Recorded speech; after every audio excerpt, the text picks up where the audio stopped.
Good morning, people. Welcome back to another video. It's been a while. It's been about 3 weeks. I always say this at the moment, like I said, I'm just busy. It's also been 3 weeks since I started this push-up phase of this stint of the off-season. I came down to 178 pounds, 179 pounds once I kind of fed up. It's like at 176 was the lowest when I was quite flat. Body weight was trickling up nicely on okay food. I think the calories were 3,000 to 3,500, somewhere in that range. And it was 3,300 on a training day and 3,000 on a rest day. And the body weight was coming up nicely. It kind of went up a little bit, and then it held, and then it went up 2 pounds, and then it held. And then it's gone down by about 2 pounds. And it just goes to show how much stress plays a role with your body weight. I've been very stressed recently with work, but some life things have happened as well. And my car broke down, so that's fun. The one thing that's kind of come back is my car. It was gone for 2 weeks. I borrowed my old man's car, which is very nice of him, as you probably saw in the last video. But I got a call from the garage. My car, touch wood, seems to be okay, which is good. And that, I think, has just kind of flushed out a pound or two. And it's not a one-off weigh-in. It's been the last 6 days now. I've been back down to 180 to 181. I was up to 182, 183. So that just goes to show the importance of stress management, especially in the contest prep. That would have been way more wild. I thought I'd come down here because a bit more sheltered on the bank, but I think the wind's actually worse. So that was becoming very inaudible. So I'll carry on from here. Slightly different scenery. So yeah, there's nothing wrong with your weight being artificially inflated. It happens to everyone all the time. It's just life. You can't control your stresses that much. But when it's that much for that long, it's fine as long as when you kind of relax and the stress goes, as long as your weight stabilizes back in the trend that you kind of want it to be going in, if that makes sense. So I wanted my weight to be going up, and it's settled down to a weight that hasn't really been going up that much. Still somewhat, so I've definitely made progress, and performance is still in a very good spot. But we do want to see that scale weight going up a little bit, and I kind of thought I would be, because I've been getting leaner as I've been growing and getting stronger in the gym. But it's not a bad spot to be in. The only thing I have noticed that's negative is I've had no appetite. That's more so because of the stress. It's not because of the food I'm eating. I've noticed I'm training really, really well, but the bad thing is my recovery is not as good as it should be. I'm eating pretty well.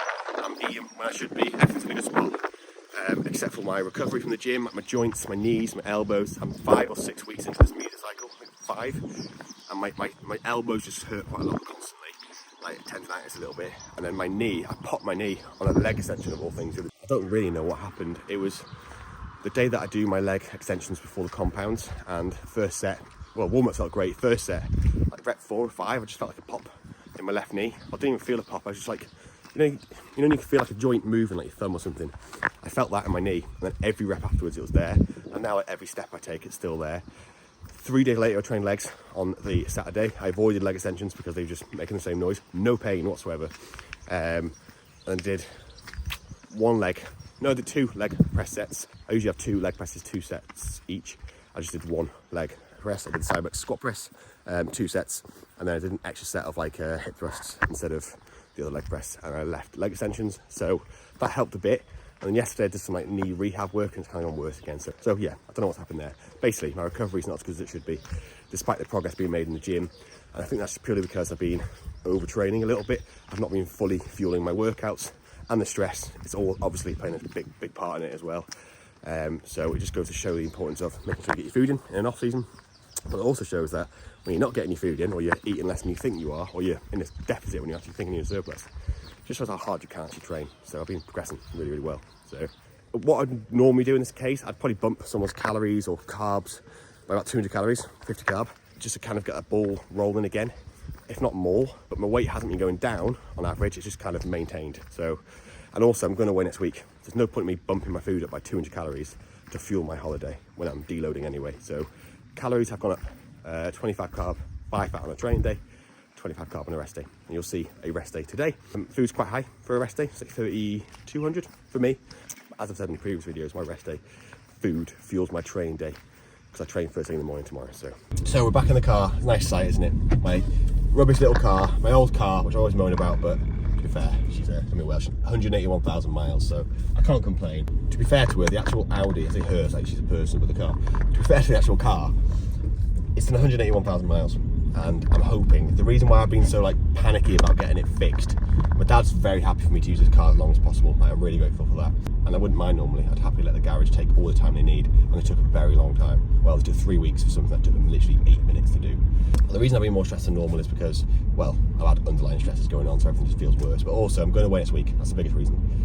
Me and Faye are going to Belgium. We're going to Grass Pop Festival, and I'm really, really looking forward to it.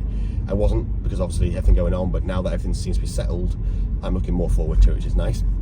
It's our only holiday this year because of everything going on in terms of like work-wise. We're both busy. She's doing a degree now on the side, and like I said, I've got this master's that I'm finishing in September, so I've got like all the project work for that to do, which is it's great. I'm glad to have the work, but when you've got things like that, which are great, I choose to have them stressors. But when you've got that, and then you've got like uncontrolled life events that happen to yourself or someone close to you, it just becomes a lot more stressful than you like it to. The issue with the car, we think, was the relay. So one of the relays, I think the ECU relay or the ignition relay, whatever you want to call it, I don't know the difference is. We think that wasn't working properly, because when I start the car, it's diesel, you get the little coil light that comes on, and then obviously it goes and you start the engine, but the coil light sometimes when you turn the engine or switch the key, the dashboard would come on, the coil light wouldn't come on with it. And that was kind of a sign that like we thought it was the battery, we changed the battery, and then it still was happening. And then when the car was running, it was great. So we knew it wasn't an engine problem. The engine's fantastic, well, for an old car. But when I took it to the garage and they did that little iPad screen where they scan the diagnostic tool, everything came back clear. So we knew it might be something like a relay or something like that. So the garage was a bit unsure. So what they did was, like I said before, they kept it for 3 weeks. And I think they say it's because every day they wanted to stop and start it and see how it was getting on. But I think it's just because they kind of kept putting it on the back burner, which is fine. Like I said, I normally wouldn't mind. But every day they started it multiple times, and without fail, it would start. It's like sod's law, isn't it? So what he did was he opened the relay case, he took the relays out, 3 of them, one by one, and when he took one of them out, the car wouldn't start. So we were like, okay, if there's a fault with the relay, it'll be that one. And there was a little bit of heat damage on it. So we chopped it, he put a new one in. So far, it's been fantastic. So I think it might have been that. I'm hoping it was that, because otherwise we'll be stuck in Belgium and the car won't start. I have got breakdown cover, but it's just not something we'll be doing, is it? But yeah, as for today, I've had my hydration and my coffee, which I had brought to me in bed by Faye, which is a very rare occasion. I'd say about 5 or 6 days of the week, I am up earlier than Faye, just because my natural body clock wakes me up a little bit earlier. Normally I wake up, have my hydration, I make myself a coffee, obviously I make my Faye coffee, I make myself one, and then usually I bring it to her, and usually it goes cold by the time she wakes up. But sometimes she'll wake up in time for it. And then twice a week or once a week, Faye will wake up earlier than me because of her shifts, and on them days, because I'm taking her to work while she's learning to drive, she'll make me the coffee and I'll have my hydration next to me. So I'm going to go home, I'm going to make meal 1, and I'll show you meal 1. So meal number 1 is currently 7 o'clock. I wake up about 5ish most days. I wake up on a rest day sometimes like 5:30, but Faye was working today, so I woke up at 5 o'clock. I usually go for I'll have a coffee and a hydration, which you've already seen, and I'll usually do my 20 to 40 minutes of steps. Did 40 today, so about 5,000 steps, 4,000 steps. Then I have meal 1, which is here, 150 grams of sourdough, 5 whole eggs, and some of this beetroot thing, which you might have seen last time, some fermented beetroot, soup beets or something, super beet kimchi. It's there. It's very, very nice. I find this is the only one that if I have in excess, it's like, if you have like sauerkraut or kimchi, too much of it, you'll ruin digestion, shall we say. But I find with the beetroot one, I can have quite a lot of it. So 50 grams of that is my veg. I have fruit and veg, ideally with most meals. 5 whole eggs, I think I've already said that. The macros and that will be here if I haven't said already. I just find that if I have too high carbs or too low fats, or a mixture of both with this meal, it kind of, I don't get lethargic. I'm not obviously that deep into a push-up phase by any means, but I'm just not quite as sharp as I'd like to be. So I find that 150 grams sourdough, even though it's still quite high carb, with the 5 eggs, I feel absolutely fine afterwards. And then I've got 5 meals in total today. Well, 4 meals. One of them's a snack. You'll see that meal 2 is like more of a snack. It's basically 30 grams of protein serving with a bit of fruit. I'll show you that anyway. As always, I'll be in Cafe Nero after this, just for a few hours to do a bit of work. Not client work, just work. And then I've got a few just chores to run. So I've got my car, just so I want to get to the tyre place to get the tyres checked. I think one of them might have a puncture in it, so we'll see. I'd rather do it now than in Belgium. And then after that, it's literally come home, finish off any client work. Today, I don't have much client work at all. And then do more work. So not the most exciting day, but I'll show you guys the full day of eating where I can, and I'll see you guys in a bit. So Cafe Nero is done with, and you know when you get that like post deep in work mindset where you just fail to like talk to people very well. I've just had that now. I've had to take my phone, which I was going to show you, but it's the camera. The charging port hasn't been working properly. I've noticed that when I'm plugging it in, it just like I have to like wrap the cable around it in a very certain spot to actually get charge. Well, to get the phone charging, if that makes sense. And I thought it was the cable, and it's not. I've changed the cable, and Faye's phone is fine, charging with the same charger. So I knew it was probably, I was hoping it was, the charging port just blocked with a bit of like pocket lint and fluff and that. So I tried to use a toothbrush to get it out, but I don't think the bristles are long enough. this is really boring conversation. Basically, I took it to a phone shop down the road and I just struggled to talk to him because I think I was still in like work mode. And he did it for free. So he used pressurized air for free. So if you go to a phone shop or any repair shop and it's something that little and they take the phone off you and say, oh, come back in 10 minutes, you know, it'll be 10 or 20 quid. Question it. Like, it should be free. Like, it should be, if they're a genuine place and they're good people, they shouldn't charge for that sort of thing. It literally took them about 4 or 5 seconds. So hopefully it's worth anyway. I'll be eating my words otherwise. I've got another meal here, which I'll show you now actually, because I'll probably eat it, well, very soon. I've got, like a little kid at this picnic, I've got grapes, just 80 grams. The reason I've got them is they are running out of date. Faye is very good at buying food and just letting it die. So I kind of like just, I'm like the dog, I'm like the Hoover. I've got one of these, which I don't usually eat that sort of stuff, but they ran out of Skier in Asda. I'm not a fan of Farrier, well I am, but it's way too expensive. So I went to Aldi and they had this, which is just a vanilla yogurt. Is it a protein pudding? No, I think it's a vanilla yogurt. Yeah, and some like chocolate cereal balls on top, but basically just a protein serving. Like I said, this isn't the biggest meal. This is just a protein serving to hold me over till my lunch, and an apple. And then I've got a Diet Coke as well, or Pepsi Max, caffeine free. Whether I have it, I don't know. Still on 2 coffees a day at the moment. I'm actually having more. I'm actually having like 3 at the moment. More now than I was during the diet, but that's just work. Still sleeping well, so don't shout at me. And the next part of the day is to get these tyres sorted in this car. So everything else seems to be working well, like I said, touch wood. But I've noticed that when I refilled the tyres recently, 3 of them were already basically at the level that I wanted to fill them to. One of them was 21 PSI as opposed to 31, so it just seems a bit low. So it could have just been parked weirdly in the garage, but it could be a puncture. I'd rather just get it checked before we go to Belgium. So we'll do that now, and then I'll get some travel money. So just like daily admin things before we go to a grass pop, really. But yeah, I'll catch you guys for meal number 3. Whoa, have you ever seen a tyre like that? Top of the range. 50 quid, can't complain. Cheapest tyre they had. The last one was cracking, so they've changed it for me, but if anything, it's just a peace of mind before we go to Belgium. It was starting to crack. Imagine getting a flat tyre on the way to Belgium. But going for a walk now. As you can see, it's extremely sunny, so I'm making the most of it. Going for a walk, get the rest of my steps in. Got a caffeine-free Diet Coke that I don't really fancy, but it's still cold, so I'll have it.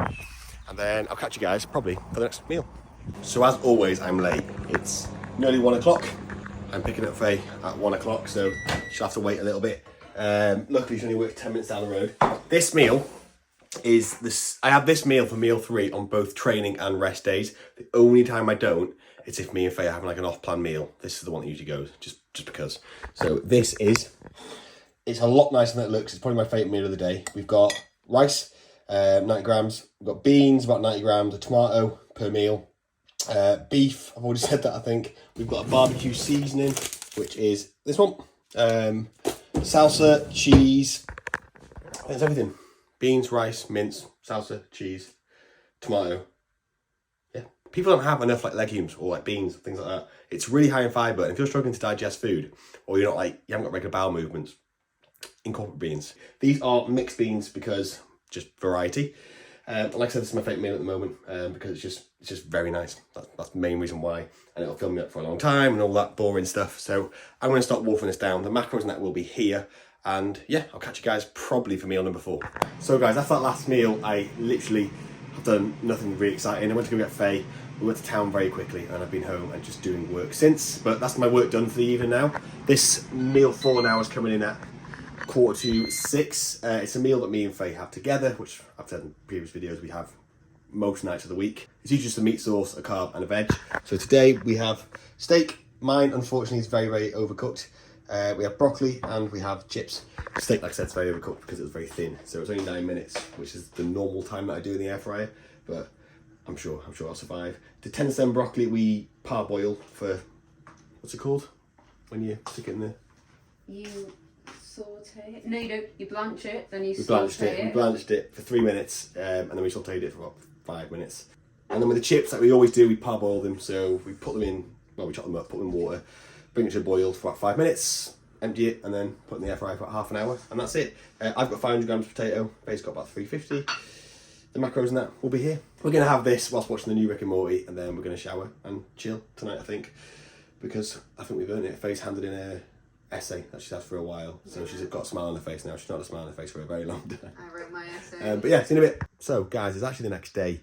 The last meal I put here, like a snippet of it, you've all seen it before. It's my oat bowl. I have it pretty much every day, and I have for like 3 years now as my last meal, or at some point in the day. So I didn't record myself speaking during it because I thought I'd do it now while I'm editing. The main goal today is, as always, just a full day of eating, show you guys what I'm eating, give some of you ideas, and everyone just kind of likes to watch a full day of eating. I do too. Some of the highlights from today and most of my full days of eating, to be honest with you, are, yes, meal timing doesn't matter as much as like overall daily intake, but it still does play a role. In a diet, it's even more important because obviously you want to fuel your training as much as possible. In an off season, you could argue that your overall calories throughout the day are going to carry over into training anyway, and they are, but it doesn't mean that it's not more optimal to still prioritize peri-workout nutrition, mealtime, and that sort of thing. One thing to consider, especially in the gaining phase, is also digestion. Like, the more food you eat, the harder it is to digest the amount of food you have to put through your system. So if you're not splitting your meals up appropriately throughout the day, you're just going to ruin digestion. If you have 5 meals really close together at the end of the day because you're fasting, you're going to ruin digestion. If you're trying to have just 2 meals, but still your overall calorie intake is the same matched across them 2 meals, they're just going to be huge. And again, you're going to ruin digestion. So as you can see, I've had 5 meals, well, 4 meals and a snack. Decent bolus of protein each. I tried to go for at least 30 grams of HBB protein, and I've achieved that basically across all the meals today. On a training day, I'd prioritise carbs more so around the workout, but in off season, I basically have carbs with most meals. Then pre-bed, I like a high carb meal as well. On a rest day, if you've got a large discrepancy between training day and rest day food, then it might be worth trying to backload some of your carbs a bit more on a rest day. But I have quite a lot of food, so again, carbs are just distributed evenly for the day. And that's it. That's literally nice and straightforward. Every meal has a decent bolus of protein, and it has a decent bolus of fruit or veg in most meals. And then hydration, for me, it's like 6 litres of water a day. No, it's like 7.5 litres of water a day, plus coffees and that sort of thing as well. But that's it. That's the full day of eating. I will do another one on a training day, but what I might do is wait until food goes up again, because it most likely will soon. I'm going to a festival next week, so the downside to that is by the time I get back and back into a routine, it might be a few weeks before I actually get another bump in calories, and if not, I'll record something anyway.